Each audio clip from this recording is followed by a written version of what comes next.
Not a lot of confidence in somebody to become the leader of the free world and ask people to make her president of the United States when she can't even sit down with an interview. And this isn't even a tough interview. This is on CNN. This is one of their media allies. It's clear that her own team and her own party think she needs a babysitter, and that's why they're putting her vice presidential nominee on the stage with her so that he can step in and answer questions. Kamala Harris now says she supports building the border wall. Americans don't know what to believe after Harris repeatedly insulted the idea in the past. Let's be perfectly clear. The president's medieval vanity project is not going to stop them. And he has held up the United States government and its workers around his vanity project called a wall. This president's medieval vanity project called a wall. For him, he talks about that wall. He wants everyone to be preoccupied with his multi-billion-dollar vanity project. This issue is about a vanity project for this president. Right. A retired Secret Service agent says hiring based on diversity, equity, and inclusion is an impediment to the Secret Service. In a Freedom of Information Act lawsuit, the watchdog group Judicial Watch obtained 311 pages of Secret Service records that reveal the agency has made it a top priority that, quote, diversity and inclusion is not just talked about, but demonstrated by all employees through every action every day. The documents reveal that the Secret Service, which is a branch of the Department of Homeland Security, demands that 12% of its workforce be composed of persons with disabilities, and that it is the policy of the Secret Service to provide equal employment opportunity without regard to such non-merit factors as disability, physical, or mental. The records also outline a program within the Secret Service called Special Emphasis Programs that pushes affirmative action. Ken Valentine served 24 years with the Secret Service, including 10 years with the Presidential Protection Detail. With respect to the mission of the Secret Service, if DEI dictates an outcome or incentivizes an outcome other than selecting the very best candidates for hire or moving the best people into internal positions, then DEI is an impediment to the mission of the Secret Service. Valentine says to apply to be a Secret Service agent, you should be at 100%. And your 100% should be measured and weighed against the next person's 100%. And if we're not getting the very cream of the crop, then this is what you get. You're supposed to have the varsity all-stars, and instead you're getting leftovers if you're not hiring the very best. And all that other stuff shouldn't play into it. Just hire the very best. I'm Chad Groening. For American Family News, I'm Rusty Pugh. Every day, AFA offers biblical insight on issues that others aren't willing to touch in the hopes that you'll become a world changer. That's why we're offering an in-depth worldview training course called Activate. 13 different professors teaching 18 sessions, all available online, including a printed workbook to help you apply what you've learned and 1-year access to AFA streaming content to give you even more resources. Find out more about Activate and sign up today at activate.afa.net. Welcome to today's issues. Join us for the next hour as we offer a Christian response to the issues of the day. Here's your host, Ed Vitagliano. And good morning, everybody. It is Wednesday, August 28th. That's 2 days after my birthday, folks. You're still allowed to wish me a belated happy birthday. And no, I'm just kidding. I actually got tired of it on Facebook. Fred Jackson is in the studio. Good morning, Fred. Good morning. You don't look a day older. 2 days older. But I don't look 2 days old. You don't look a day older than 66. Wesley Wildman, good morning to you, sir. Good morning and glad to be on. And I did not listen to the program on your birthday. Did anything happen special, or was it just another day? No, I got some well wishes. Okay, good. I was going to say, on Facebook, you know, sometimes you get inundated with people who wishing you had, and that's always awesome. Yep. But you feel compelled to answer everybody. Oh yeah. And so that gets a little time consuming. we played a special rendition of Happy Birthday. That's it. Yes. That's what I was asking. So They sang Happy Birthday to me in devotions. Happy birthday to you. Yes. Happy birthday to you. That's what I was hoping for. Birthday to you. That was some guy. Who's that singing it? Elvis something? Elvis something. I don't know. So anyway. Well, good. It's not all about me. No, sure it's not. Just 2 days later, we're letting 2 days later, you we're had a still birthday. singing happy birthday to me. And but it is August 28th, And I'm just going to tell you, we had our story meeting earlier here in the day to go over the kind of things we're going to be covering. Steve Jordahl will be joining us roughly an hour from now.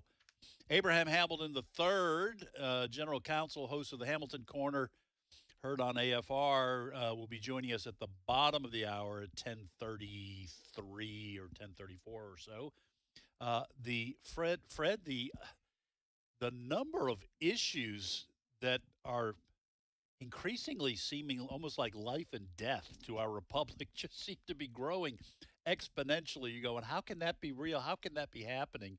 But there is so much going on. I know we say that every day, but we are about just a little over 2 months from the election, November 5th. Mm-hmm. And, man, a lot could happen between now and then. That's for sure. You know, I go to church on Sunday, and folks know I work at American Family Radio, and several, usually a couple of times every Sunday.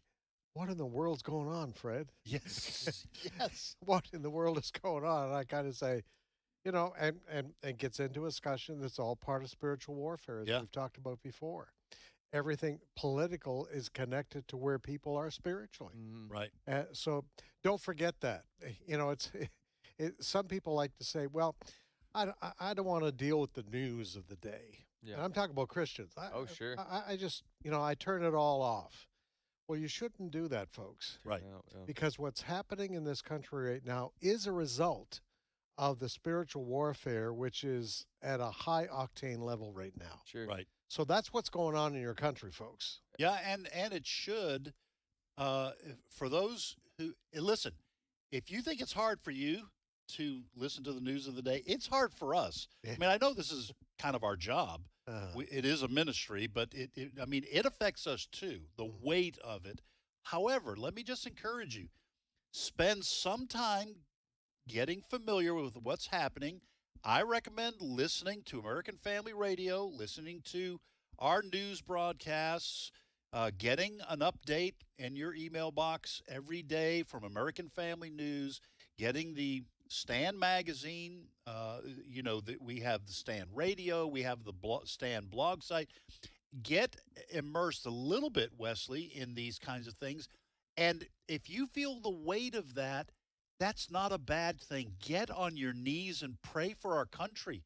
To turn that burden and that what you feel, that sense of being grieved at what's happening, pray, people. Yes. Intercede, cry out to God. Let that drive you to your knees. Don't just simply feel the weight of it and then just get back in line at Dunkin' Donuts or Starbucks and forget about it. Cry out to God. Yeah, absolutely. And that gives us an opportunity. That's how I look at this coming full circle. Now, that doesn't mean I don't also at times have that same weight. I carry that too at times. But I'm those moments are further and further fewer the more I study God's word. Amen. The more I pray, the more I realized of my role as a Christian, and where God's placed us. And so we can't try to back up a little bit and say another way of looking at it is, one, look at it as an opportunity to do something about it, in whatever phase God's given you, and also remember that we have local responsibilities, meaning your family, your church, and then when given an opportunity, vote.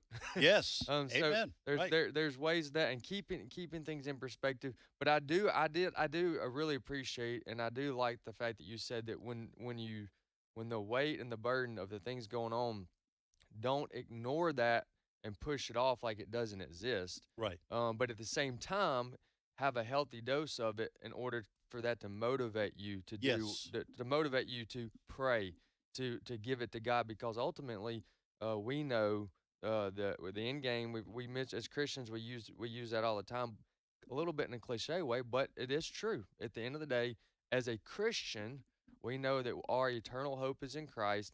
We have a place waiting for us when we die. Amen. And that we have responsibility on this earth. And I'm thinking about leading my kids to Christ. Amen. Leading our people that I have an opportunity to coach in Christ. Like, we have a goal here, and so don't while there are negative things going on, and we're going to cover those things, these are things that we need to know about. Yeah, because and in some ways, we've gotten here because we could all make an argument because a lot of Christians has done the head in the sand. That doesn't affect me, or it's messy. We've gotten here in a lot of ways because of that. And that dovetails perfectly with what I was going to add to this discussion. And then we'll try to leave preach mode here and get on to the news. Yeah, but we will. Yeah. Yes, those things do kind of invade your life and your comfort of your life. And your life might have plenty of problems of its own. You say, I don't know if I can listen to what's happening in our country. But you know what? It's going to invade your life one way or the other. Yeah. If you do nothing now, they may come knocking on the door, or they may take over your school, or we could lose the republic. And then it's going to be depressing. But it's going to be depressing, and you're not going to be able to do anything about it. So now you can. Yeah, amen. All right. Now, listen, we got 3 people. You teach Sunday school sometimes, Fred. Wesley has some preaching in him as well. Yeah. So we just kind of ignited that, and it does provide a good context for what we're going to be discussing. Amen. A lot of talk lately about when is Vice President Harris going to give an interview, going to sit down with a reporter and maybe face some tough questions. Now, if I was to say this morning she has made her decision to do her first interview, you would be shocked to learn if she chose Fox News. Yes. She did not. Instead, as a lot of people are saying, she chose CNN. And here are the parameters. She is going to sit down for a recorded interview. Which means eventually edited. And eventually edited nicely. Yes. Also, she wanted somebody to hold her hand, which this is really unusual. Think back when Joe Biden, candidate, Barack Obama, they didn't invite someone in to sit beside them to help them. No, not for their interview. They wanted their time. They wanted their time. Can you imagine Donald Trump saying, I need somebody to help me? Yes. They have decided, Kamala Harris has decided she wants her running mate, Governor Tim Walz of Minnesota, with her in that interview. Our first interview. This is her not first 3 or 4, 5. interview. Well, people had a lot to say about this morning. By the way, the interview is supposed to be recorded, I believe it is today, and it's going to be played back tomorrow night, 9 p.m. Eastern Time on CNN. That's going to give plenty of time to edit this interview favorably. Yes, to make it look real pretty. Yes. Yes. All right. Sarah Huckabee Sanders, Governor Sarah Huckabee Sanders of Arkansas, former White House spokesperson under the Trump administration. She had an interesting reaction to all of this morning. Cut number 4. They know that Kamala Harris can't get through an interview all by herself. There is not a lot of confidence in somebody to become the leader of the free world and ask people to make her president of the United States when she can't even sit down with an interview. And this isn't even a tough interview. This is on CNN. This is one of their media allies. She should take this opportunity to show the American people that she can handle hard questions. It's clear that her own team and her own party think she needs a babysitter, and that's why they're putting her vice presidential nominee on the stage with her so that he can step in and answer questions if things go like the clips we just saw, like she has done in previous interviews. I would almost be insulted if I worked at CNN today to say, oh, she picked us. Yeah. Or I'm going to be doing this interview and they chose me because they know I'll go light on me. Because I'm really not much of a journalist. I really do believe in the Democratic Party, and I want to try to help Kamala Harris. I mean, like I say, if I worked at CNN today and I was, a half-decent journalist, I would be embarrassed. I really would be. Well, the fact is, Wesley, Tim Walz, the governor of Minnesota and the vice presidential candidate, is an accomplished politician. That's right. He is there to bail her out. Now, my belief is, if CNN denies this, I probably wouldn't believe them anyway. I think CNN is going to give them the questions ahead of time. All right? I think that's probably one of the stipulations that Harris-Walz put on granting the interview. So Kamala Harris will have a practiced initial answer, and then Tim Walz can come along and clean up the mess, any mess that she makes. That seems clearly what this setup is all about.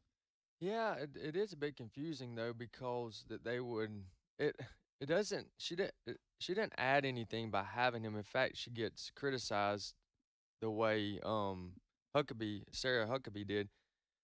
And I don't understand why she would do that in the event that it's recorded. I can see her if she was going to do an interview live, I would say for her sake she needs Walls. Right. But apparently the only thing you can conclude from here is that it's that bad. Her knowledge up there and her response is that bad that even if we record it, we're not going to get a good answer. So, so we got to have the vice president. Yeah, vice president candidate. You know that I went to her website. I was talking to my son and I. We talk a lot. He works here. He pays an enormous amount of attention, and sometimes it's unhealthy to what's going on. But he said, "Go check her website out. There's not a single policy on her website." That is correct. I went Kamala Harris president. Yep. And I said, "No, you're kidding me."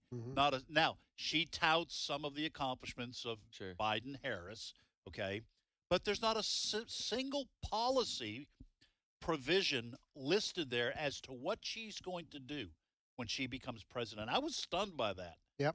So that says to me, not only is Kamala Harris in over her head, her team is in over their heads, and they're scrambling, even at this late date, to figure out what her policies are going to be.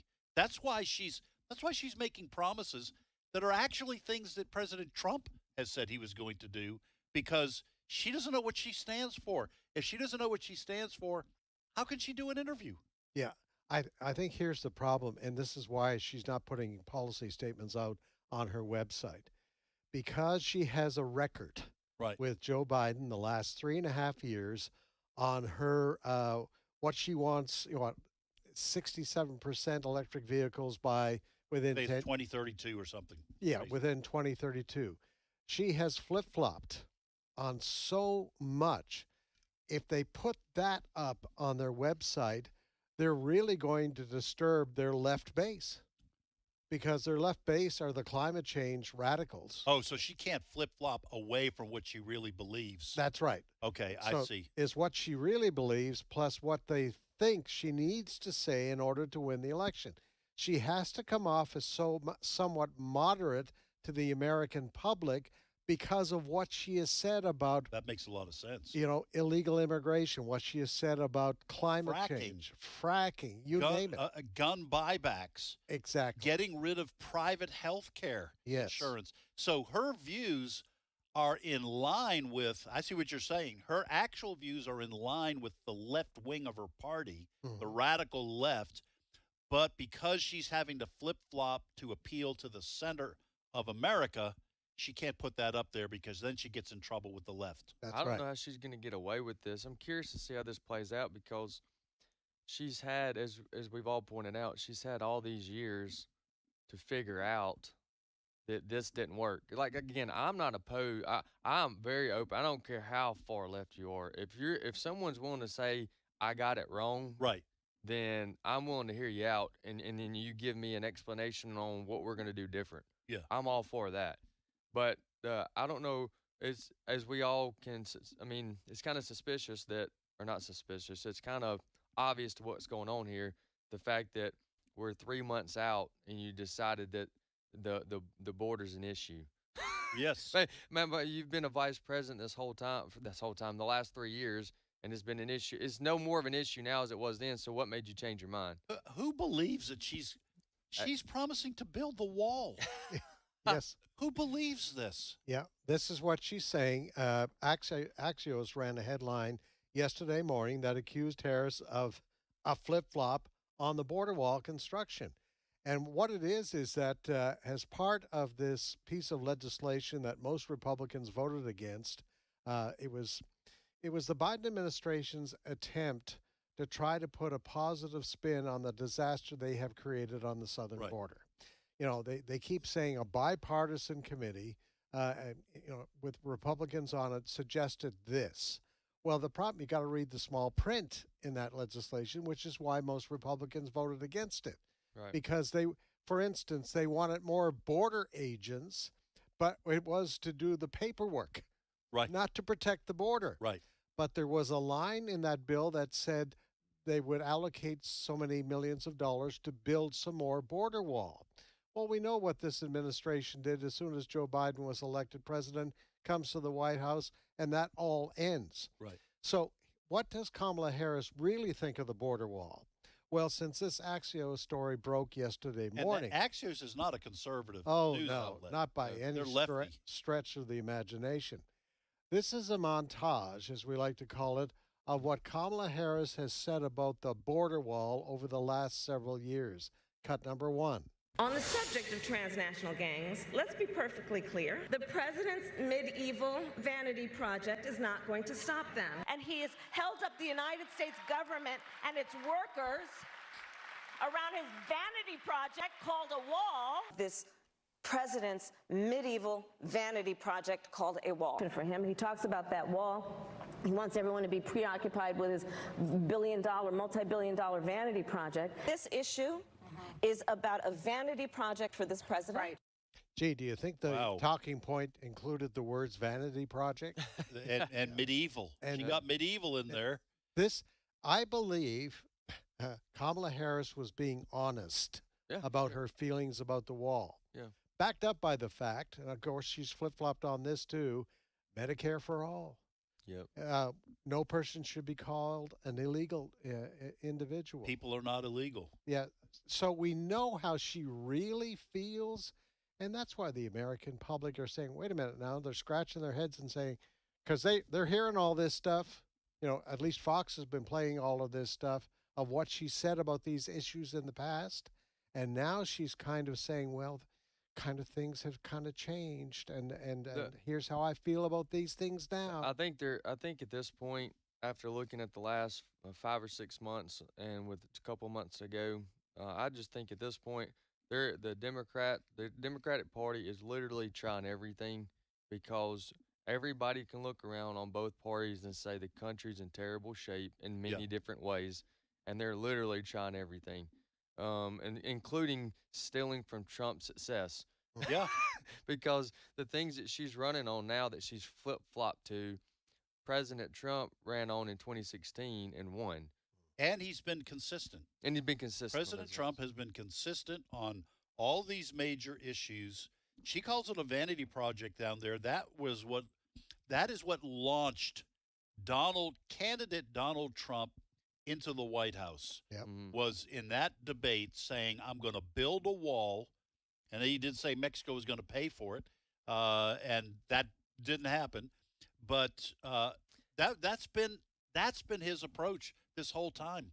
And I listen, at this point, I do not have any confidence in a significant portion of the American people and their ability to think this through like we're talking about.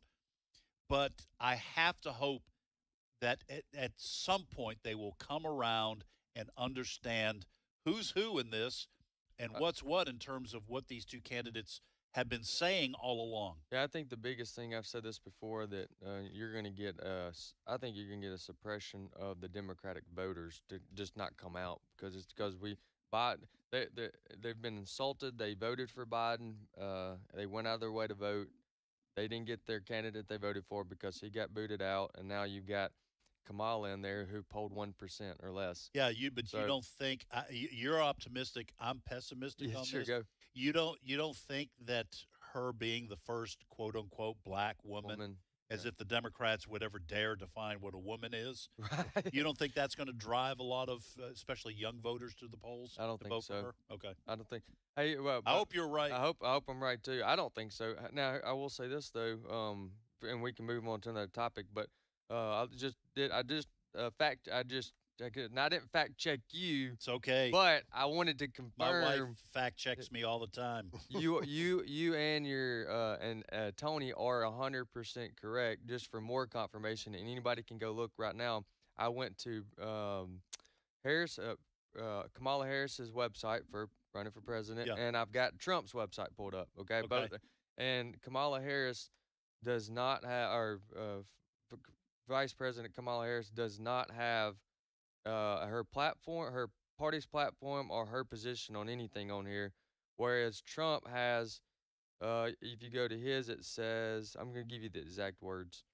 It says the Trump Vance platform policies, and it begins to list down. It gives you 20 out front, and then to read more, you click over. I'll just read the first one here. It says seal the border and stop migrant invasion.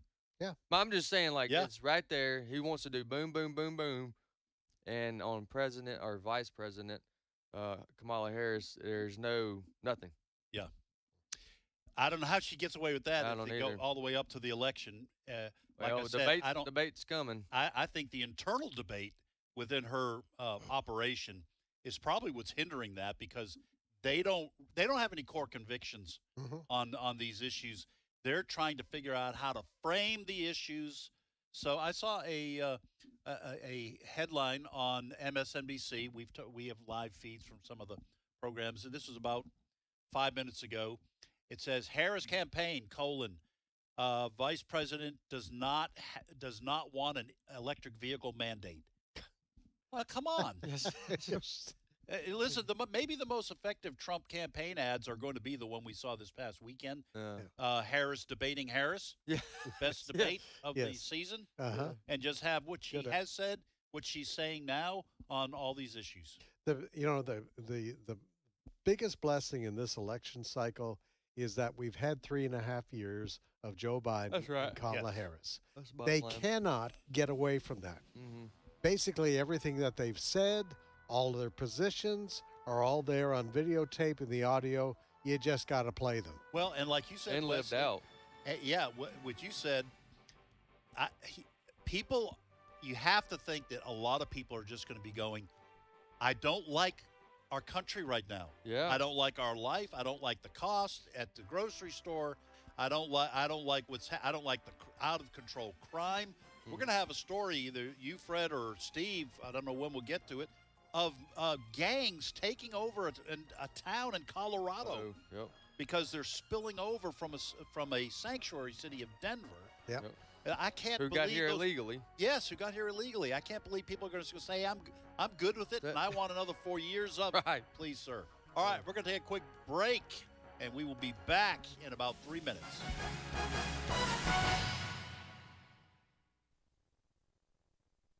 It's my turn.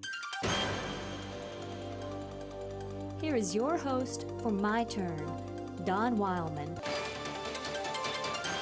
And as you wish that men would do to you, do so to them. The words of our Lord.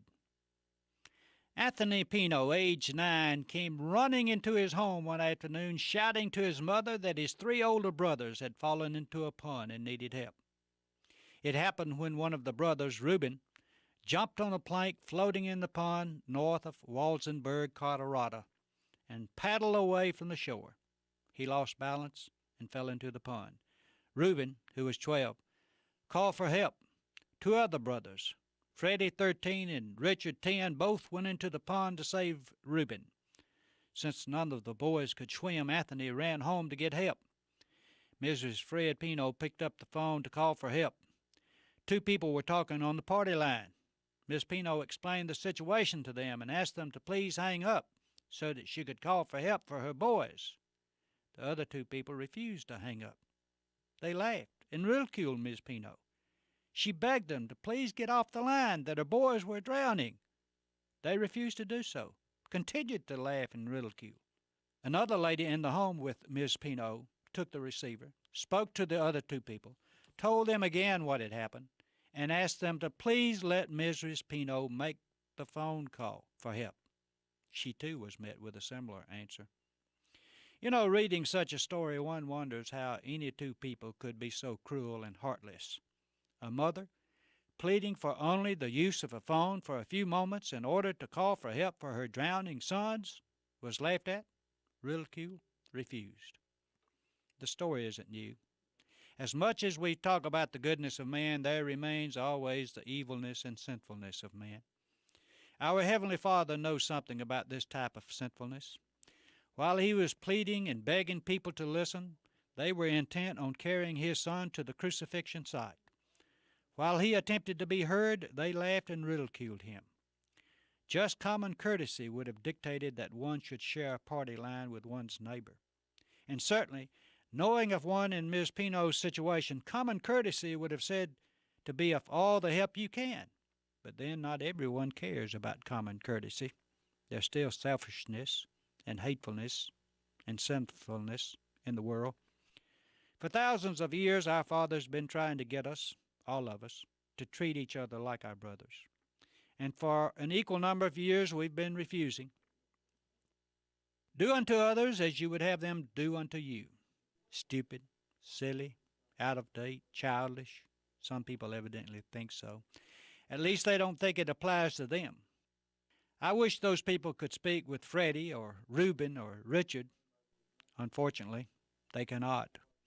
They'll have to speak with Mrs. Pino. You see, Freddie, Reuben, and Richard are all dead. They drowned. Do unto others. Think about it the next time your brother is in need.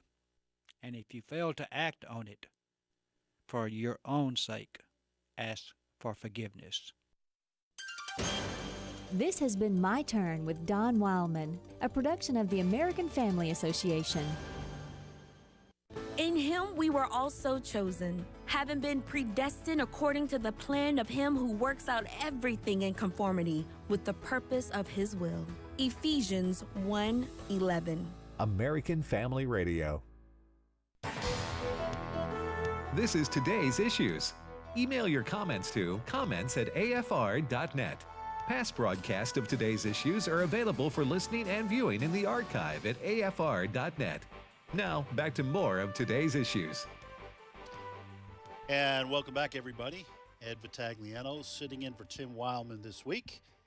And I'm joined in studio by Fred Jackson and Wesley Wildman. And we have the honor of, I don't know if we call him his honor, Abraham Hamilton III, General Counsel. I guess that's only for judges.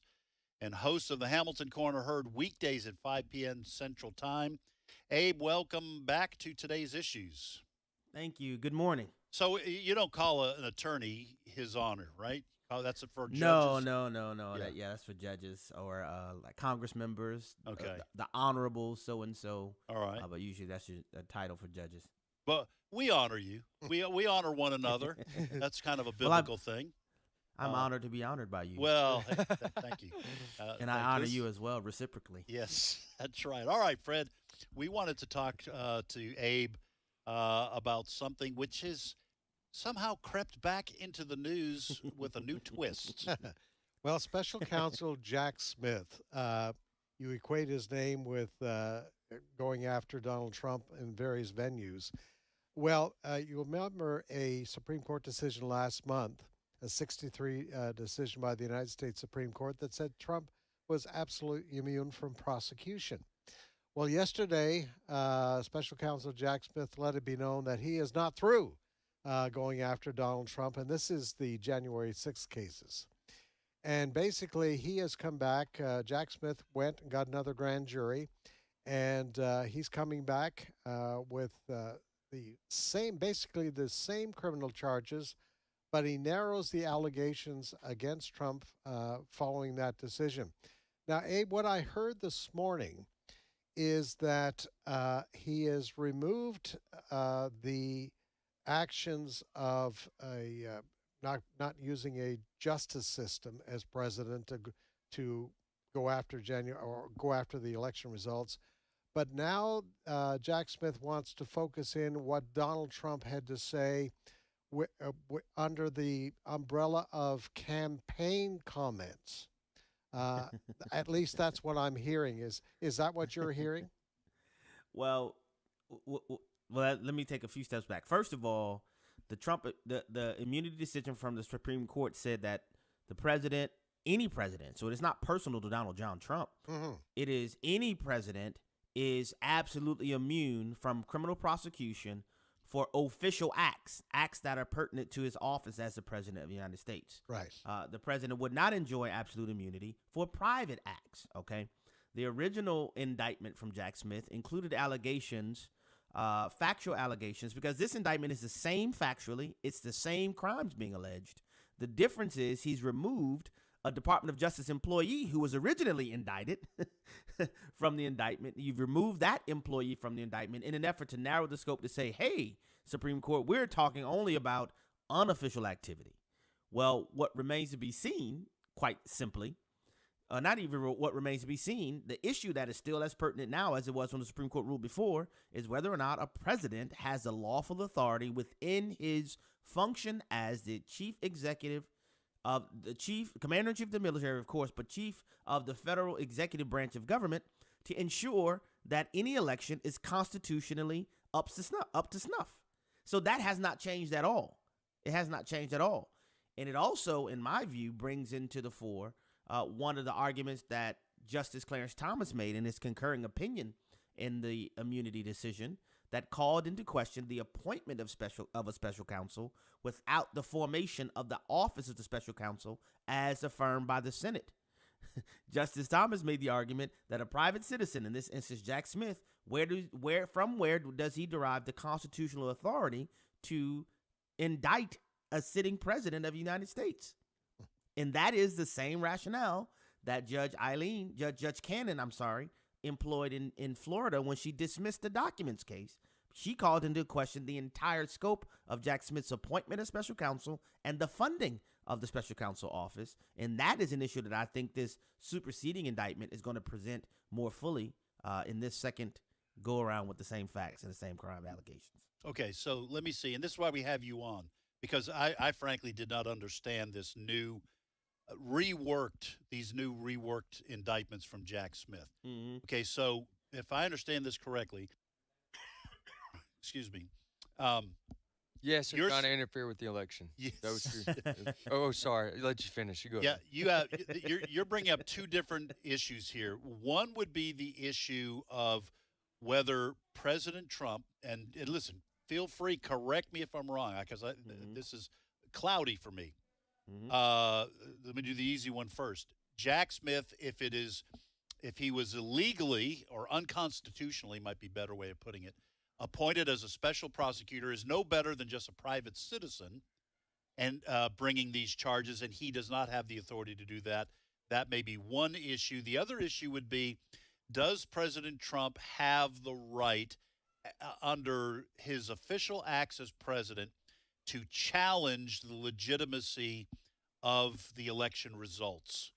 Are those the two major areas? Yeah, those are the two major areas. So to end with the latter one first, what Jack Smith's superseding indictment is endeavoring to do is to change who he's indicting. He's removed the Department of Justice employee. You literally had a Department of Justice employee who was helping President Trump with his approach to the 2020 election. So now Jack Smith has removed him from the indictment in an effort to say, see, we're not talking about official actions from the government or a governmental function. We're talking that this is solely a private matter. And the Trump team will argue, they have argued, and they will argue that this is not solely a private matter.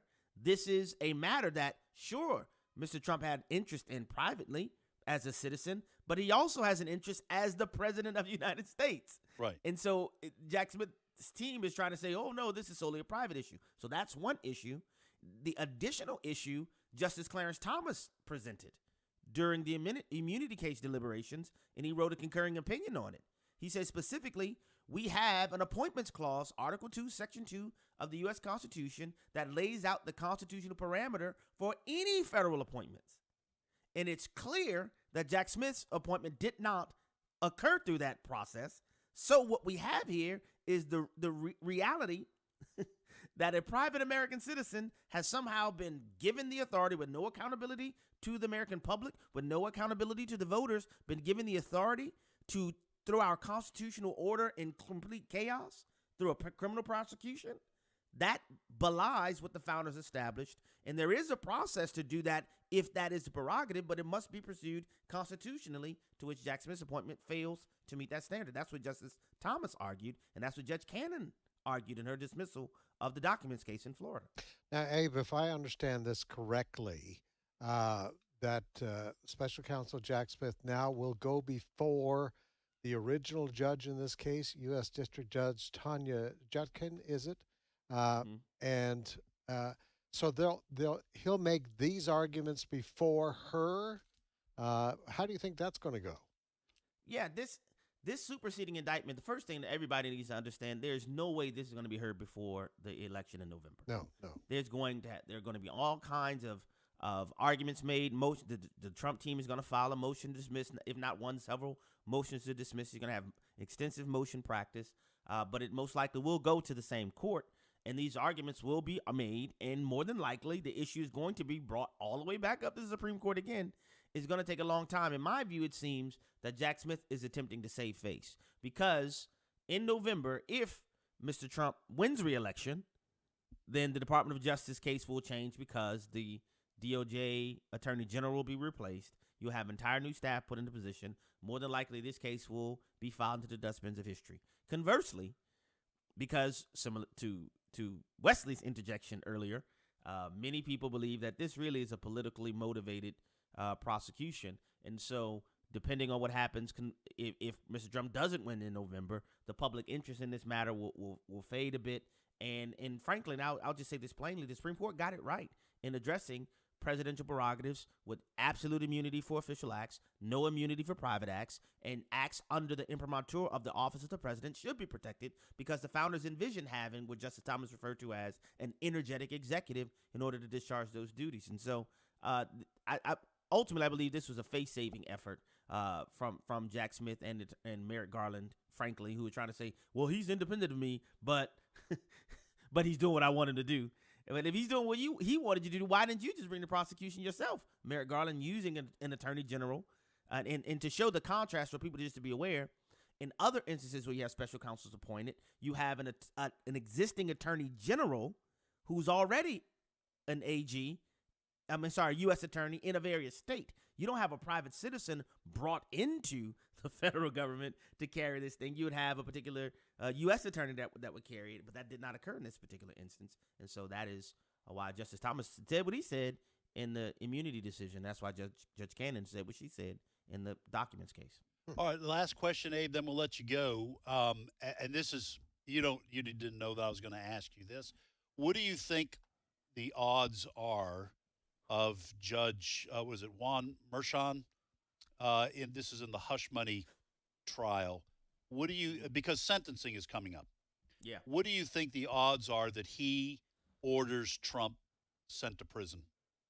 I'll answer your question in several ways. First, if you are any criminal law practitioner will tell you, the odds of a first offender, nonviolent offender with no criminal history whatsoever being sentenced to prison time never happens. If it happens, is extremely, extremely, extremely, extremely, extremely rare.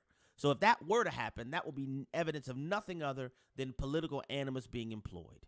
That being said, I do not think it's likely that jail time will be the sentence. If there is a sentence administered, I would expect a probation of some sort. I would be very surprised if a jail time sentence was administered. You're talking about in the same state to where Alvin Bragg said we're avoiding carceral sentences for violent felonies. Right. We're not putting people in prison for violent felonies. You clearly have in this instance, it is a business records reporting case.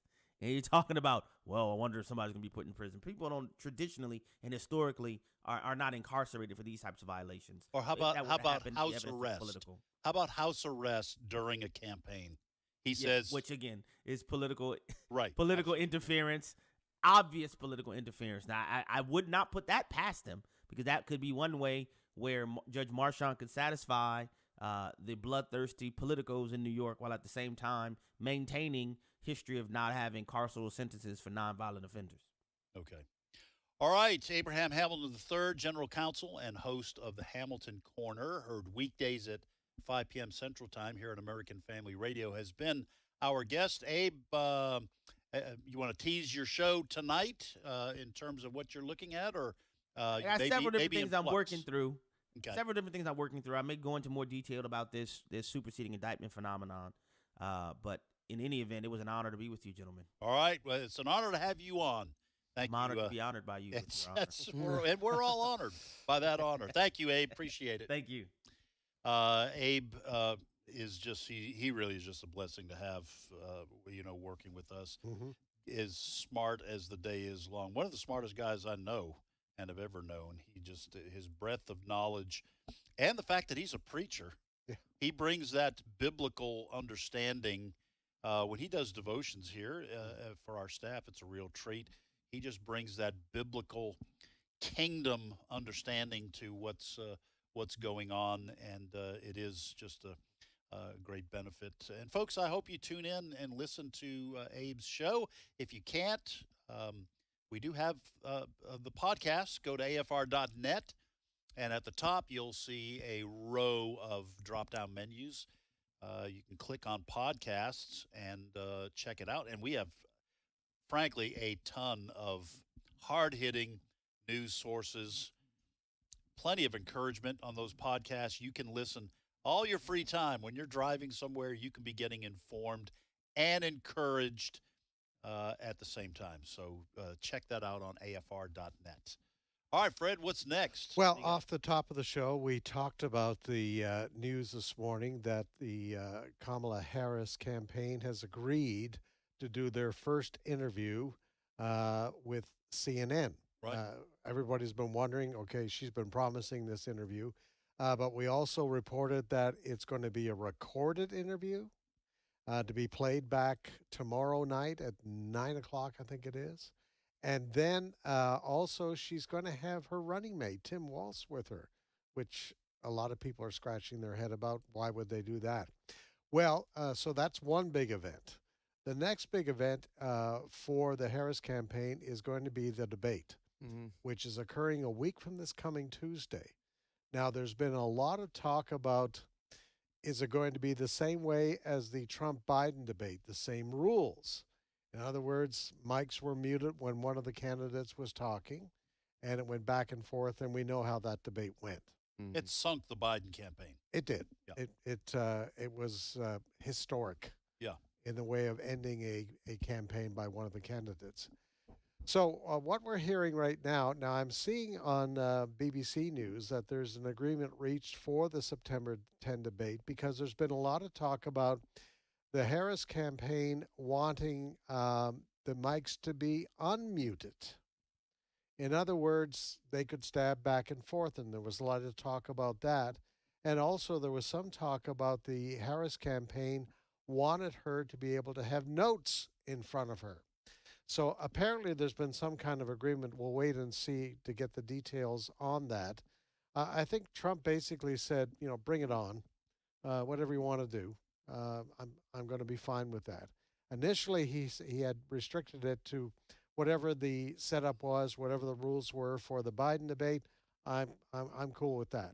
But then apparently the Harris campaign at least entertain the ideas of making some modifications. So we'll see what happens there. But I think we should put out a little warning here. I think Kamala Harris is going to be a tougher debater than Joe Biden was. Right. She has done debates before, and she can respond. And I think her campaign is looking for those special moments out of the debate to try to make Donald Trump look bad. Right. She has debated in the past, and she has pointed her finger at her opponent saying, I'm speaking now. Yeah. Try to show herself as being in charge. Trying to show herself. So don't underestimate her ability to do well that night. I think for Donald Trump, I think she's going to try to get under his skin. I think she's going to try to make him look bad and frustrated. That's going to be her play on that night. So as we said, the CNN interview is going to be recorded. This is going to be a live event on ABC. That's one of the things that some conservatives are worried about. ABC has not been friendly to Donald Trump. Right.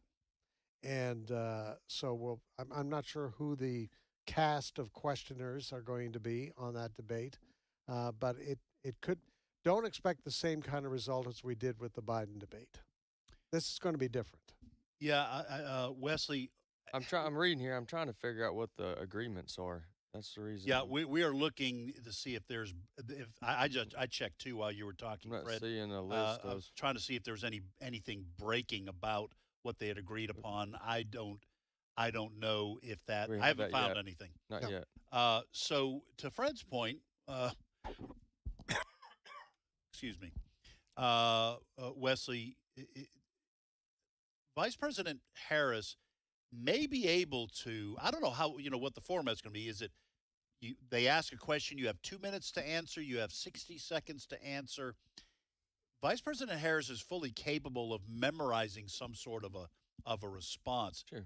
Where she is not as good is when she has to think on her feet, because I don't think there's a lot of depth to her political knowledge and understanding. I've said repeatedly, I'm certainly not alone on this, I think she's in over her head. That doesn't mean she's a stupid person. That just means she could be very intelligent, but you get to a certain level and you are beyond your That's right. your reach. Your skill. or whatever. Okay, and I think that's where she is. But to That's Fred's a very good way of saying that. I agree 100% with that. listen, you put me into, I don't think I'm a dumb person. I'm not the smartest person on the planet. But you put me into a laboratory Yeah, sure. and a white lab coat and say, hey, I want you to look in the microscope. Okay, well, I'm in over my head. Right, exactly. I might be looking through a textbook and saying, Sure. okay, is this bacteria? I think this is bacteria. Okay, I think that's where she Absolutely. is politically. But she could memorize enough to sound like she's got some depth. And then to Fred's point, if she spends the debate trying to get Donald Trump to make a disastrous, catastrophic response, Sure. that could work to her advantage. Yeah, it could. It's gonna take a lot though for her to come out on top of this. If the rules stay in place, or if President Trump disciplines himself, if the rules are the opposite, because the rules in the first debate with President Joe Biden, those rules benefited someone like a Trump. Yes. Okay. It actually it net favored him. Okay. Yeah. Well, in the event that for some reason they change it and they go back to the debates that there's like a food fight. Right. Okay. Then it's not going to favor Trump unless for some reason he says to himself, I know we're not going by those rules, but it worked for me, so why don't I discipline myself to stay within the rules personally? But either way, it's going to be a real difficult thing.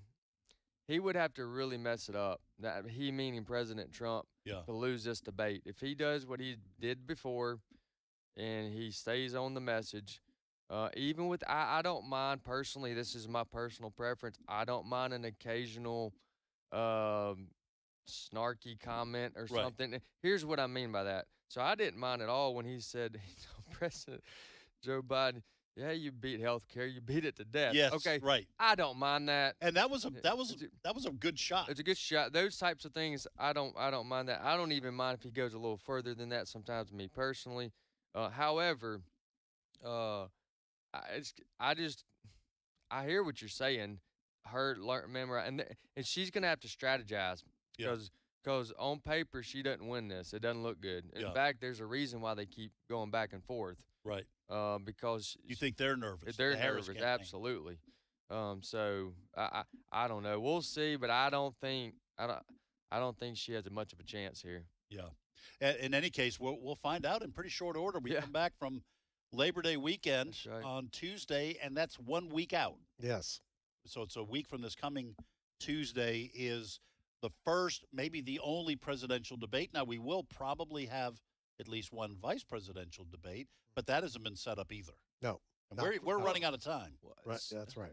I guess what I was trying to get to, so you got to think he's going to say something along the lines, President Trump, well, like let's say she says, well, the border comes up. You got to think he's going to say, well, what made you change your mind? Yeah. And what's the answer to that? Because she hadn't had to answer that yet. Listen, I just fully expect her to lie. Listen, I know that's not nice. I fully expect her to say, you are mischaracterizing my previous statements. There you go. And mischaracterizing what I have believed all along. I am for a secure border. I was never the border czar. I don't know where you get that. What I'm saying is it's going to be because all she has to do is come across as presidential in that debate, and I think she survives. He survives fair, yeah. She survives. But if she puts out some whoppers, things that the American people clearly don't believe, then she could be in trouble. We talked about that. We just mentioned that debate between. I've been watching presidential debates since I was in junior high school. I have never seen a single debate change the course of an election season. Yeah. Okay. Because everybody was all in on the left, the media, everyone. Joe Biden is sharp as a tack. He's riveting. He's better than I've ever seen him, and man, he's good. Okay. Overnight. Yeah. And that wasn't even overnight. No. The night of. Yes. The news media, they knew that Biden was in trouble. Yeah. And after that, everyone called for him to step aside. Yeah. I've never seen any of that happen. No. One debate. Yes. That could happen a week from this coming Tuesday. Yeah, it all depends. It's going to depend on how vigorous the questions are, because we have seen debates where one candidate gets softballs. Yes. Where a debate, one of the hosts, one of the moderators, fact checks the one candidate. Candy Crowley did that famously. Yes. CNN anchor. And then had to walk things back a little bit afterwards, because even, if they were liberals, they said, wait a minute, moderator is fact checking. Yes. Just one candidate? During the debate. Yeah. All right. So, yeah, that's going to be must-see TV. Yep. Will it change things dramatically? Stay tuned. Yep.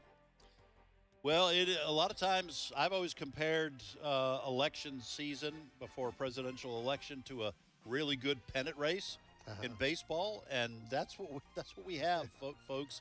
It is down to the wire, with the exception of the one big difference is our republic is at stake. Yeah. So we don't want the communists winning. All right, folks, we're going to take a 5-minute break for news, and we will return. You're listening to Today's Issues on the American Family Radio Network. We hope you'll join us.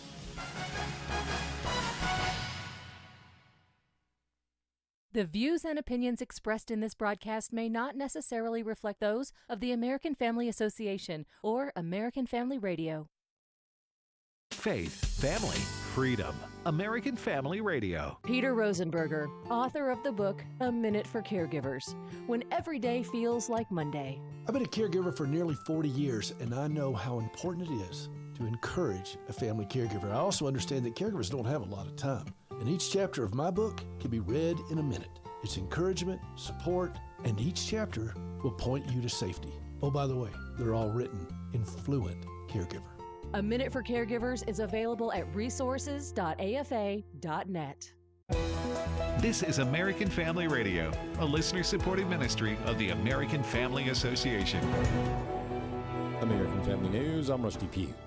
Top Ukrainian officials are gearing up for a key meeting at the Pentagon later this week as they aim to get a green light to hit long-range targets in Russia. But there are still questions about whether the U.S. will allow it. Benjamin Hall reports. The Russian onslaught we've seen over the last few days has killed at least 13 people. It's injured dozens. It's destroyed hotels, homes, critical infrastructure across many Ukrainian regions. And it is as a result of the Russian response to this Ukrainian incursion into the Russian Kursk area. That is where Ukrainians now hold 500 square miles of Russian territory and are still advancing. Now, President Zelensky said yesterday that the invasion into Russia, or the incursion, how you see it, was part of his victory plan, one that he had put together and that he plans to present to President Biden next month that could lay the groundwork for negotiations next year. But for that negotiation to succeed, Zelensky has said that the Ukrainians need permission to use long-range U.S. missiles that will allow them to hit Russian bases. Vice President Kamala Harris is vowing to spend hundreds of millions of dollars on a wall along the southern border if she is elected, a project she once called un-American during the Trump administration. Kentucky Congressman James Comer weighed in on her change of tune. Kamala Harris's position now on the border will go down in history as the biggest presidential election flip-flop since Bill Clinton announced the era of big government is over. We were being called racist by the state Democrat parties around America. Now they think it's fine because they've accomplished their goal. They've let millions and millions of people in the United States, and now they realize it's unpopular. A university in Washington, D.C. has suspended 2 anti-Israel activist groups and placed 6 students on probation. Bronson Woodruff reports. George Washington University suspended its chapters of Students for Justice in Palestine and Jewish Voice for Peace just in time for the new academic year.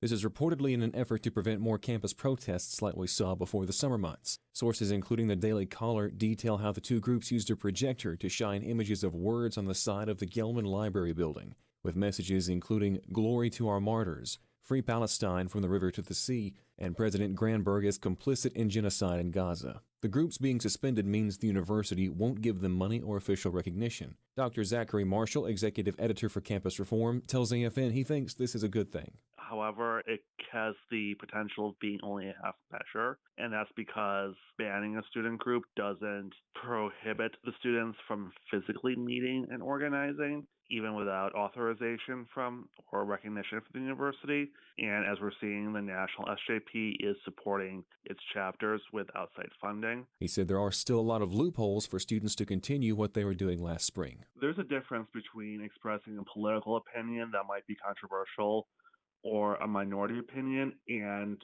expressing words that call for or incite violence. And when you cross that threshold, all the protections that we enjoy from the First Amendment then go into a gray space or do not count, because no one has the right to call for the murder of innocent civilians or to murder innocent civilians. I'm Bronson Woodruff. Your car insurance could be going up even more. Max Gordon has more. Auto insurance rates are on the rise. The average cost of full coverage in the U.S. rose by 15% in the first half of this year, and that number is expected to hit 22% by the end of the year. And 3 states, California, Missouri, and Minnesota, are set to see rates jump by more than 50%. According to a report by Insurify, an increase in severe weather events which have been destroying and damaging vehicles has been one of the main drivers behind these rising premiums. An increase in vehicle maintenance and repair costs, plus a spike in car crashes, are also attributed to the insurance price crunch.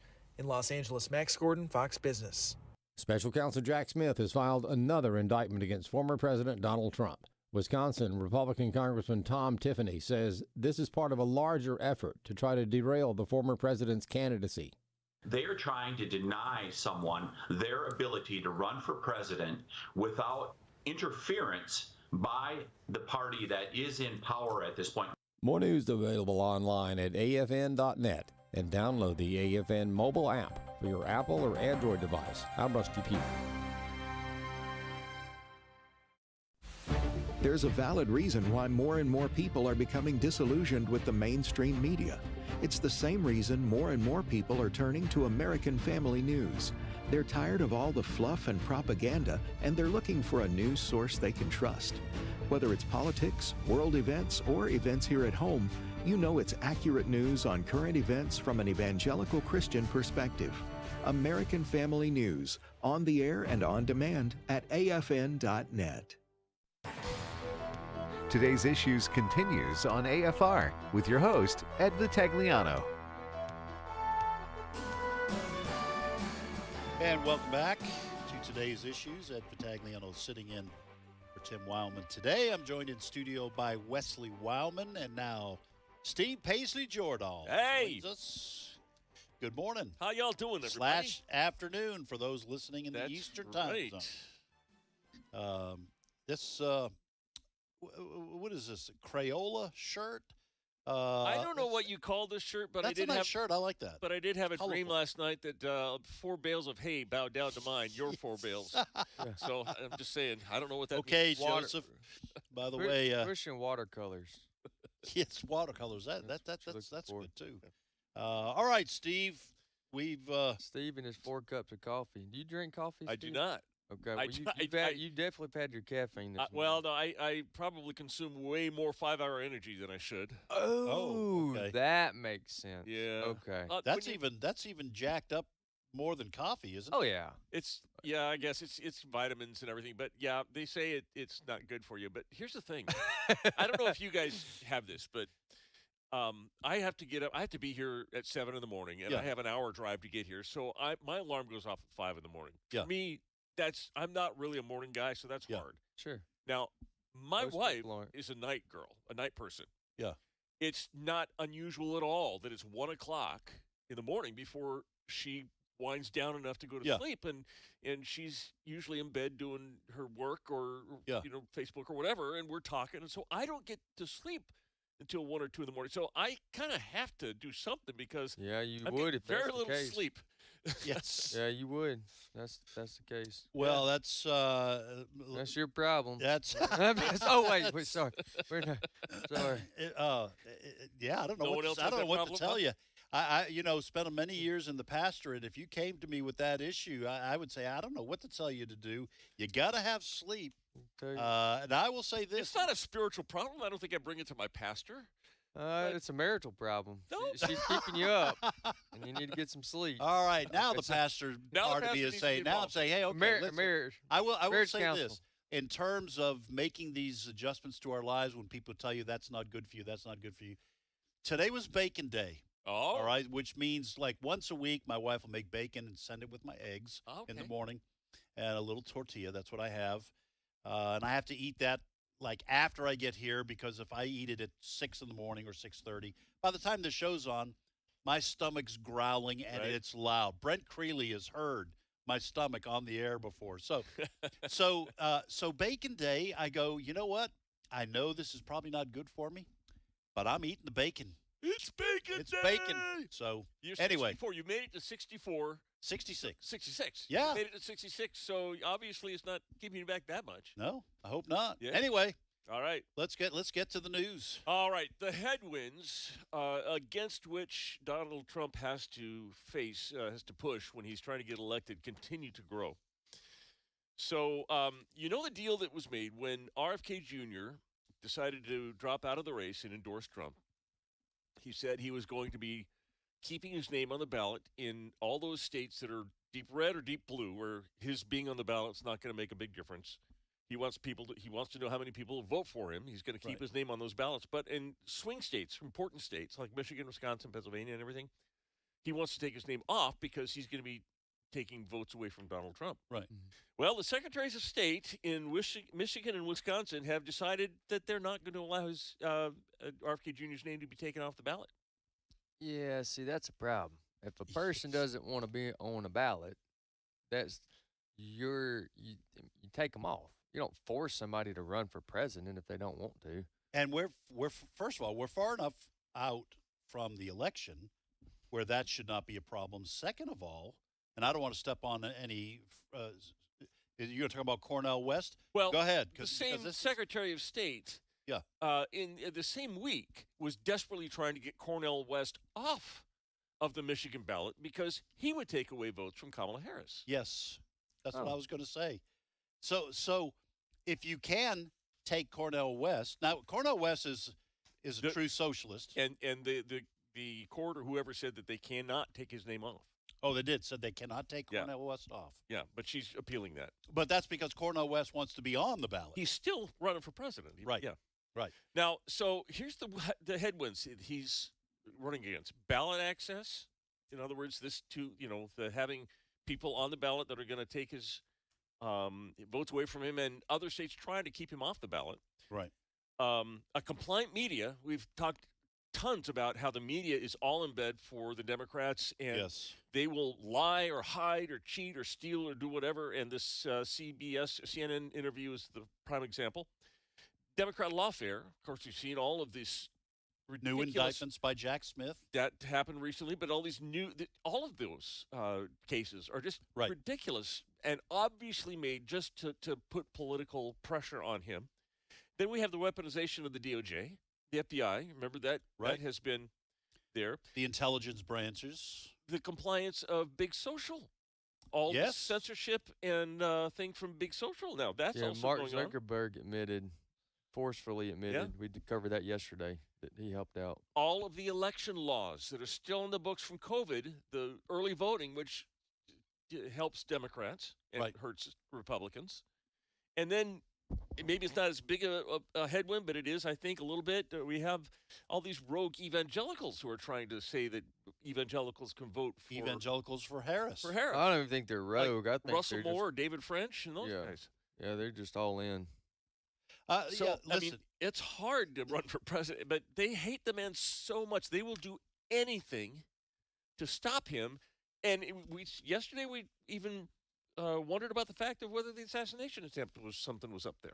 Yeah, you know, it's one thing to not like, if you're Russell Moore and you're a Christian and that group right of people, it's one thing to say, hey, I'm not voting for him because of his lifestyle and his personality and the things that he says, and you can make a long list. Yeah, mean tweets. Mean tweets. You can do that. And you know, I just be like, well, I think that's bad, but go ahead. But if you're going to be opposed to him as a Christian based on his policies and what he's done, that's inconsistent, because most, if not a lot of what he does is pro-American. Right. It's helps people get more jobs. It prospers us. Like, these are all the majority of the things that he did. Overwhelming majority was helpful. Yes. Beneficial for everybody from the lens of a Christian worldview. Right. So this is very and what's the alternative? If you were have wondered what were Russell Moore with his position on Harris or Walls? Is there any comment on that group of people like him, like David French? Are they in support of Harris? Yes. Do we know? Yeah. We are. Yes. Oh, all that's in. odd. Evangelicals. For That's odd. Yeah. And if you read like Megan Basham's book, she says it's Shepherds for Sale. Shepherds for Sale. She says it's a concerted effort by George Soros and those types of people to basically put wolves in sheep's clothing. Now, if he paid me as much as he's paying others, you know, I don't know. Maybe, you know. No, I'm kidding. Wesley Wildman for Harris. You saved me. You saved me from the people that didn't think I was joking. There are 10%, Yes, like that's Tim right. says, there are 10% Very of our literal. listeners who are literalists. Yes. If you say it, they're going to believe In it. capital Yeah. letters. They're going to say, Wesley Wildman said that if he got paid enough money, he'd support Kamala Harris. And if you're one of those people, we want to tell you we love you. And but that doesn't mean we're going to be buying you dinner. That's right. And I've known Wesley for years and years. And that was It's tongue quite in the cheek. opposite, yeah. Tongue in cheek. Well, listen, let me just say this. Here's another thing. Okay, I was talking to someone this morning, and I'd never thought of this. Have you guys seen the video of this poor woman, Sonia Massey, I think is her name, in Illinois somewhere? She calls the police. She's a black woman. Mm-hmm. Have you guys seen this? She called the police because there was something, I don't know whether it was a peeping Tom or something. She calls the police to her house. She is boiling water, getting ready to make spaghetti or something.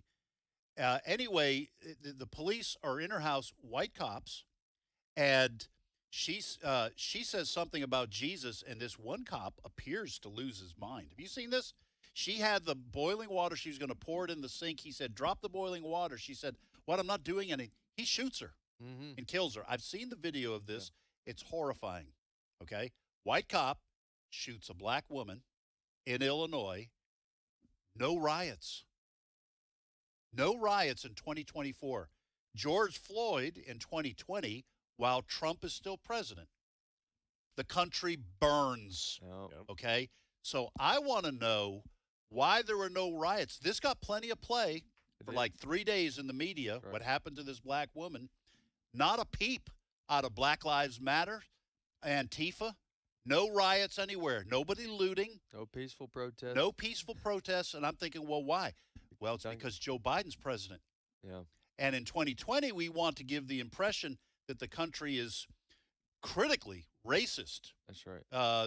Just I hadn't made that racist connection. That's a good point. Well, this was a good point made. It was my son. I'm in conversation with my son. He said, "How come there's no protests?" This just happened in July. Yeah. Okay, and so I'm adding that to your list of things where there is outside money trying to fund the destabilization of this country when it suits them. Yeah. And if Donald Trump is able to win on November 5th, okay, and survive, if there's another assassination attempt, God forbid, okay, I'm just going to say it's miraculous, because I don't know how anyone faces, as you put it, these headwinds and gets through this. It just seems BLM and Antifa. I think they were on. I heard they were on vacation with Code Pink. Yes, which also has disappeared. Why were there no riots? I never thought about it. It's summertime. Yeah, but it's because Joe Biden's president, and we don't want riots when Joe Biden's president. So the money dries up, and all the radical protesters stay home. But it is comparable. If you're going to make the argument, George Floyd, white cops, okay, Sonia Massey, white cops, it's a comparable situation, but the reaction is completely different. Yeah, I've heard people say that if Donald Trump does manage to win, Katie bar the door between November and January, and even after January, because all these rent-a-mobs are going to be out in force and absolutely wrecking doing whatever damage they can do. Yeah. All bets are off, is what I'm hearing. It's going to be. I wonder how many of those are going to be illegal immigrants or illegal people coming across the border, because we've got stories of sanctuary cities. Let's talk about some of these stories. What a transition! You're the king of transitions there. Got you, dude. I got you. Yeah, that was good. I think well played. I think Wesley was tired of talking about election. Yeah. Just thinking. Yeah, just thinking. Well, I've got 4 stories here that are just really kind of amazing, and I'm going to start here with what's going on in Denver. But hold on real quick. These aren't made up. Okay, No. These aren't fiction. These are stunning. Yes, 4 these news are stories. These are about to shock you. So, and another thing is, help us, listening audience. Just try to put yourself in the shoes of a sanctuary city or the suburbs, just outside the sanctuary cities, because a lot of these types of most of these types of situations, if it's out of sight, out of mind, and we don't think anything about it, which is why I'm trying to help us. Let's really pretend like we're right there on the edge of some of these sanctuary cities. Right. Go so ahead. Here's what's going on. Denver, Colorado, is a sanctuary city. It has invited all who want to come, and they've come. There's a ton of illegal immigrants there, including gang members from Venezuela. The gang is called the Tren de Aragua. Tren de Aragua. It's a fairly violent gang that has taken root, but not only in Denver. They have decided to go into the suburbs of Denver, like you were saying, Wesley, Aurora being one of them, which is not a sanctuary city. Right. They don't want all influx of these, but they've got it. They've got this gang. This gang is doing violent crime. It's doing sex trafficking. Families have been threatened. They've taken over entire apartment complexes. When they threaten the families move out, and within an hour, a Venezuelan family will move in to the empty apartment. So that's one immigration problem that they're having in Colorado. Meanwhile, in California, and that's the ripple effect of having a sanctuary city. That's inevitable. Which it's a matter of time. It's inevitable. Which is the ripple effect of having an open border. Right. Yep. Well, so the California Senate passed a bill 23-11 on Tuesday that would allow up to $150,000 in assistance on the down payment of a house. Now, in California, $150,000 is a down payment. It comes nowhere close to buying the house. Right. But illegal immigrants are now eligible to sign up for this program where they can get a $150,000 loan, which if they can't afford, I'm thinking if they can't afford the down payment, how are they going to afford the mortgage? That loan probably is not going to be repaid, and it will probably be forgiven, but the mortgage company doesn't. This is how the housing crisis in 2008 started. And this is for the entire state of California? It's a California state. So the taxpayers, many of whom themselves cannot afford to buy a house, are paying for the government in California to give this guaranteed money, this loan, right, to illegals? It's available to all I got it. Californians of low income. It's Okay. it's a lottery, but up and until this bill passed, or unless this bill passes, illegal immigrants are not on the list, but they want to put them on the list. All right. Number 3, in Massachusetts, Republicans there, and they are a minority like they are in California, want to know what's happened to $1 billion with a B of tax money that has been spent on migration that is behind what they're calling a veil of secrecy. It's $1 billion in secret migrant crisis spending. The Healy Driscoll administration, this is a quote from Mass GOP Chair Amy Cardavale. The Healy Driscoll administration has shrouded nearly $1 billion spent in secrecy, leaving Massachusetts residents in the dark. They have withheld critical information on 600 incidences involving the police, fire, and EMT, blocking journalists at every turn. The administration has obstructed the flow of information to the public.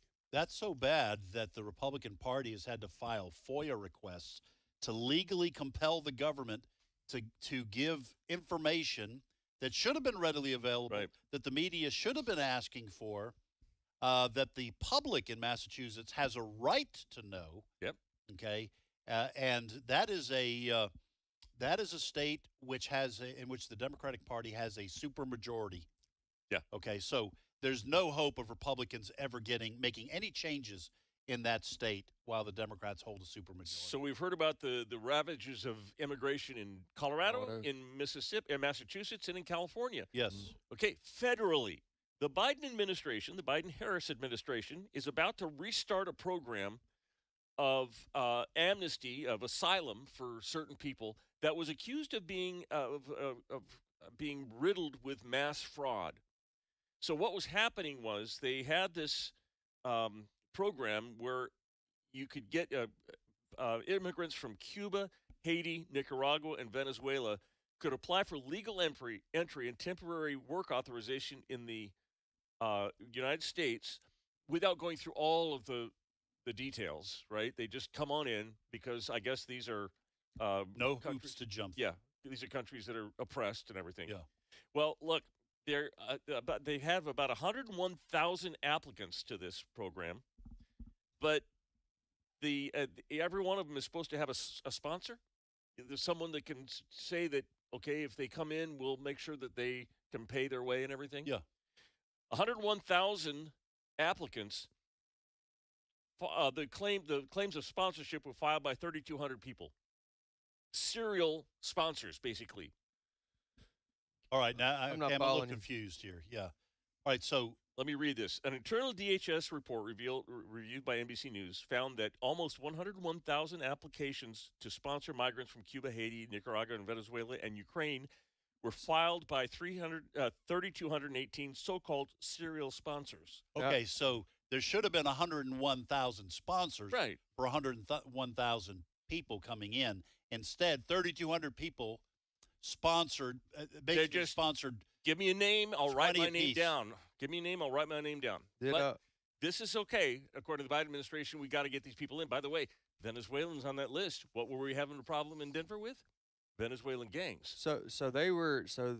These 101 aren't already here. They're wanting to come. Is that correct? No, these are applications that were either fulfilled or on the way, and then they noticed that the sponsorship was off. Oh boy. So listen, all right, let me just say, I keep expecting people to go to prison for everything that's been happening over the last 3.5 years. More than that, I keep expecting someone to go to prison, somebody to go to prison for all the lying to FISA judges, with all the Trump accusations, all this stuff the last 3.5 years that the Biden administration just ignoring law, breaking law, looking at it. I keep expecting someone to go to prison for something, and nobody ever does. No, well, Trump might. Yeah, yeah, right. If you go back to the first story of in California, they were trying to make it legal for illegal immigrants to apply for $150,000 loan, was that Grant? Alone, but Alone. very similar. Yeah. Okay. They're not going to have to repay it. Yeah. Okay. Does anybody catch that? They're illegal and they're signing up for something.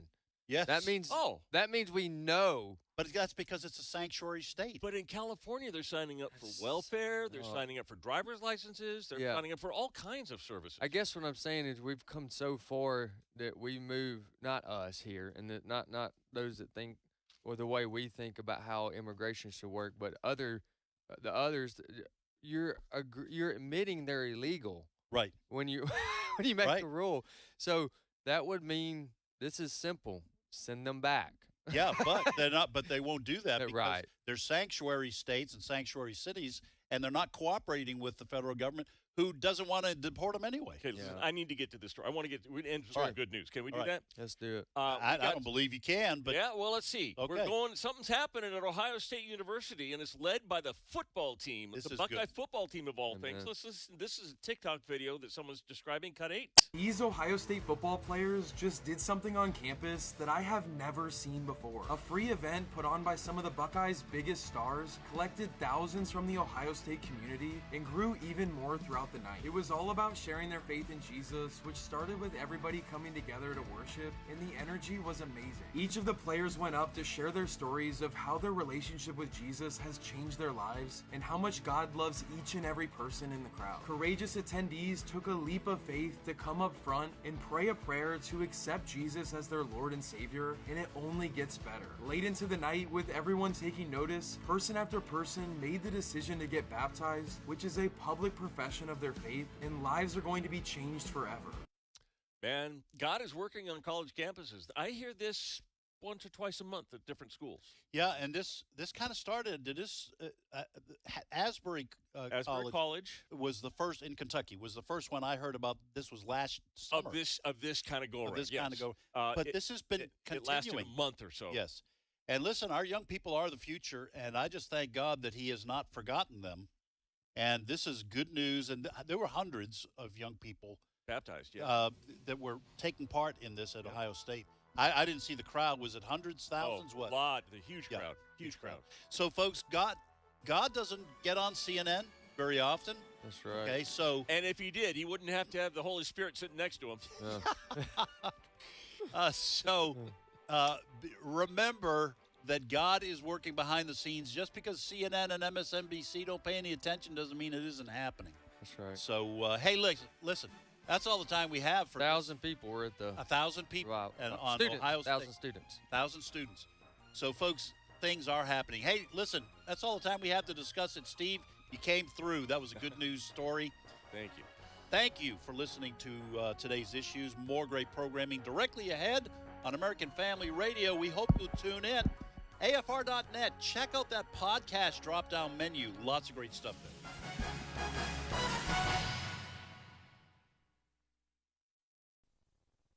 You know, there are many ways we can impact the world around us. Some are more direct, like helping our neighbors and